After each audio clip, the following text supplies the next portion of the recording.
everyone, welcome back to the Medicare Space channel. My name is Victoria Cabrera, Medicare Insurance agent here in Texas. However, it doesn't matter where you're at, I'd be happy to answer your questions anytime you have some questions. Now today we are going to talk about what is an HMO. So I typically talk about how it pertains to Medicare, but an HMO is a pretty common term used throughout health insurance in general. So if you're watching this video and you're not on Medicare, you still might be able to take some tips away. So what is an HMO? Before we go on, click on that subscribe button down below so that way you can get all the latest information about health insurance terms, how health insurance works, and also how Medicare works, okay? So an HMO, I get a lot of questions around HMO. What is an HMO? Well, an HMO stands for a health maintenance organization. And again, it's just a fancy term for saying that with an HMO, it's a coordinated type plan. You have to stay within a network of providers, okay? It's typically a little bit more restrictive when it comes to the network, meaning the doctors, the hospitals, the specialists, and those types of providers. There is no out-of-network benefits. So if you are looking for a plan where you can have the freedom to go wherever you want, an HMO probably is not going to be that plan for you because it is more restrictive and it only has in-network benefits. If you do go out of network and see doctors that are not within the network of an HMO, then guess what? You are gonna have to pay out of pocket for those costs if it's not an emergency.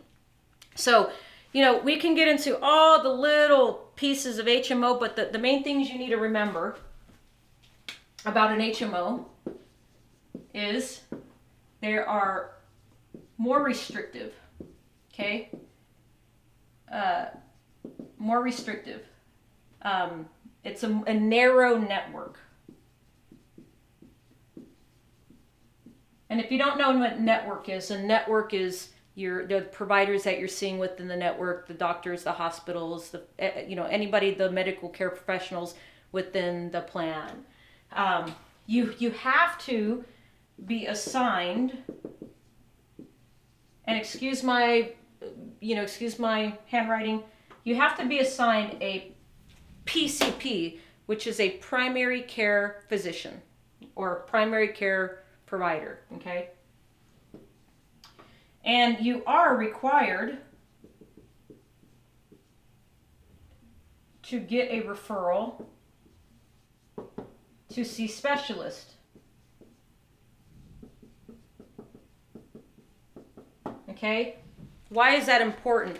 Well, on an HMO, you just don't have the freedom just to go to any doctor you want. It's a little bit more restricted. So when you sign up for an HMO plan, at the beginning or when we're going through the application process, we're going to ask you who your primary care doctor is or if you need help choosing a primary care doctor, because we have to assign a primary care doctor that is going to coordinate your care with the plan. So if you don't have a primary care doctor, we'll help you choose one. However, we would have to see if your doctor is in the network of the plan that you're choosing, because we want to make sure you're not going to lose that doctor. And I discussed this in one of my other videos about losing doctors while changing your health plan. But you are required to assign a primary care doctor, which is the gatekeeper. And the primary care doctor is going to have to if you do see any specialists, they're going to have to provide the referral so that way you can see the specialist. So again, if you have a lot of doctors, if you see a ton of specialists right now, I probably would not recommend going with an HMO just because it's a little bit more restricted and you're probably going to get annoyed of having to always get the referral. And in some cases, that primary care doctor might not refer to your specialist. So that's another important thing to remember when you're looking at your plans. So again, it's more restricted.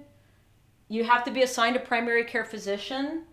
You're required to get a referral to see a specialist. And another important thing is that there's no out-of-network benefit. The only time there would be an out-of-network benefit is if it was in the event of an emergency situation, okay? That doesn't include scheduled surgeries. That's not including seeing your specialist. That's not including seeing your primary care doctor just because you thought it was an emergency and you wanted to schedule a visit with your primary care doctor. Has to be deemed an emergency, okay? So there's a lot of gray area in that. So when you're choosing a health plan, you really don't want to have to be worrying about those things, later when you're hospitalized. But again, if you live in an area where it's highly populated with physicians and doctors and hospitals, you might not have too much of a concern when it comes to networks, just because it might be a little bit more extensive in that specific area.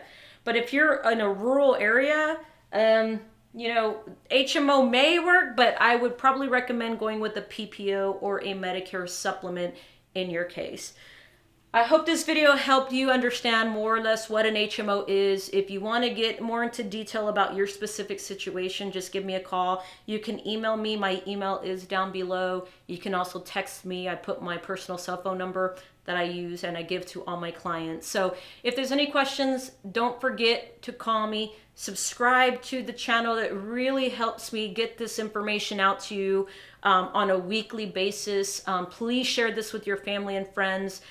And like I said, if you need anything, just give me a call.